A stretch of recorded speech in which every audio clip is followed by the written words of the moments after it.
too. Don't worry.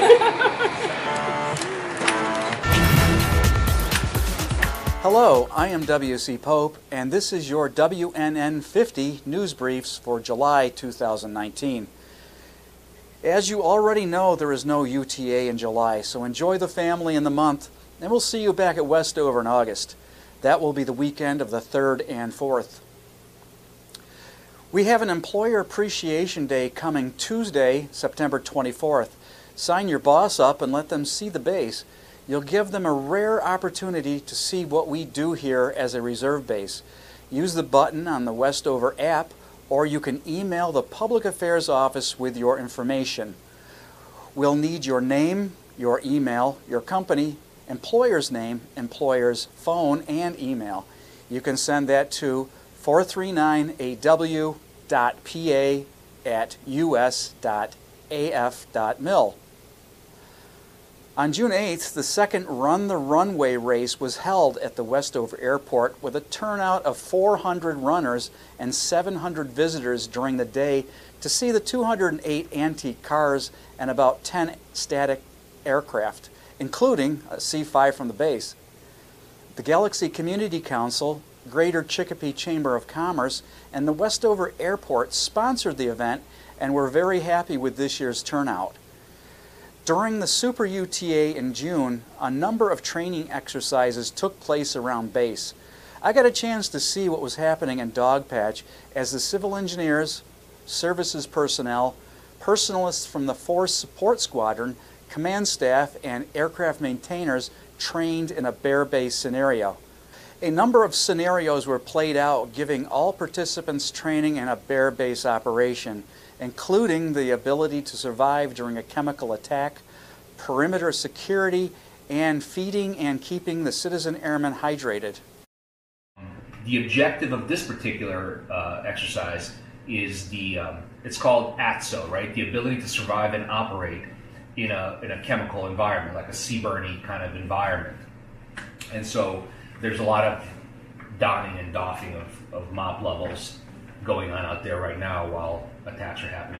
Condition 4. I say again, alarm yellow, mop level 2, force protection condition Charlie, information condition 4. Exercise, exercise, exercise, command post out. Deploy the force, we want to employ the force, we want to sustain the force, and then we want to do the ATSO piece, ability to operate. Those 4 things come out of the National Defense Strategy. Using that guidance, focusing on what the different units' missions on base are, we tried to craft an exercise that tries to put units through their paces of doing that thing, right? Like getting folks in place, employing them, which means like getting them ready to function in whatever their AFSC is. Sustaining them, which means feeding, clothing, sleeping. We can simulate getting folks ready to do those kinds of things. Their true feedings out there are MREs, just like they would be in a scenario where we're stepping into an undeveloped airfield and we have to basically stand up a wing and start operating as an Air Force base in a contested environment where base attacks, probing of security, dirty weapons, a little bit stressful. Right. It's basically a 3-day long quality assurance inspection. If you've ever had a QA guy observing you while you did your job, you know that it's always nerve-wracking. So we have a 3-day long QA test that has 175 members participating, plus wing commanders, plus unit commanders, plus all the units on base that have to support that area, plus vehicles, plus. So there's a lot of moving pieces, and it's going well. You might have been wondering why there were wounded airmen in the parking lot of the clinic. The 439th Aeromedical Medicine Squadron was conducting a mass casualty exercise on May 10th as part of their hands-on training.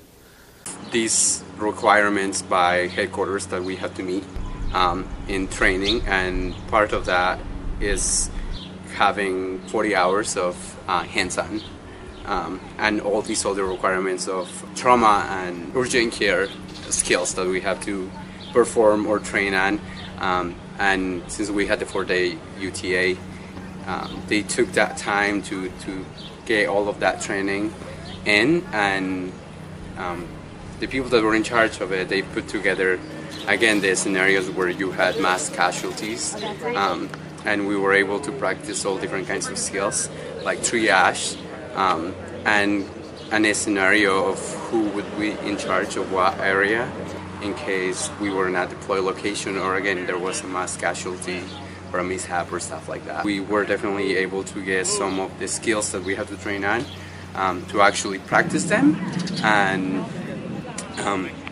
I think that it was a great opportunity to actually work with all the members from the clinic, including the doctors. It was a great way for them to kind of like not just go over the skills, but also teach us some of the stuff that sometimes we don't get to obviously see here in the clinic at all. And I think that again, going over the importance of triage, it was great.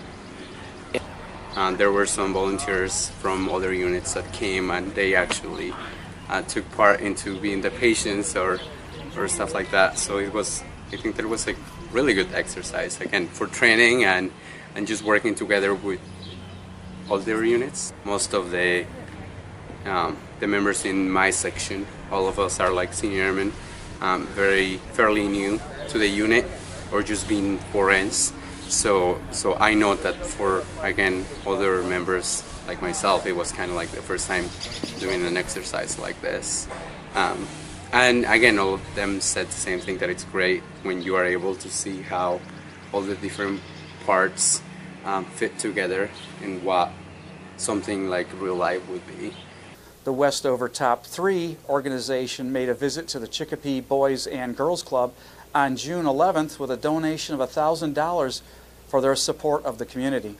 So the Top 3 came out to donate the proceeds from the recent dining out that we held, which we raised about $500, and then the Top 3 themselves donated the other $500 to donate $1,000 to the local Boys and Girls Club. So, my name is Jason. I'm the Executive Director. Lynn is our Director of Marketing Development. Welcome to the Boys and Girls Club of Chicopee. We're happy to have you, and I would love to hear a little bit more about why you're here. I'm Senior Master Arizona, and I'm the president of our Top 3. So the Top 3 is one of many organizations on base that have functions and bring people together and mentor. And what we like to do is when we have proceeds from these events, we like to give them to someone or some organization in the community.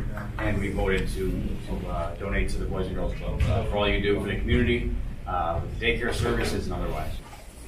So again, on behalf of Westover and our Top 3, we'd like to present you this token of our appreciation for all you do for the community. And also, as far as the daycare services for the base, is very much appreciated. Fantastic. We appreciate it. We have a check for $1,000. Well, we wanted to donate this in recognition of the work that they do for the community, and the fact that they're helping out Westover with some daycare services. It's very much appreciated. So we like to give back as they do to the community. The next big project is a ball next year in collaboration with Barnes Air Base. The Chicopee Boys and Girls Club is still offering daycare service to airmen on UTA weekends. Contact Airmen and Family Readiness at 557-3027 for all the details. You can see our individual WNN50 stories on our YouTube channel and Facebook page, and those addresses are scrolling across the bottom of the screen. If you're on the base network, they can also be accessed on the Z drive. Dig down to the PA Public folder and you'll find them archived there. That ends another monthly broadcast. This is W.C.Pope for the Westover News Network, now in our 7th year of bringing you news from around base. See you next month.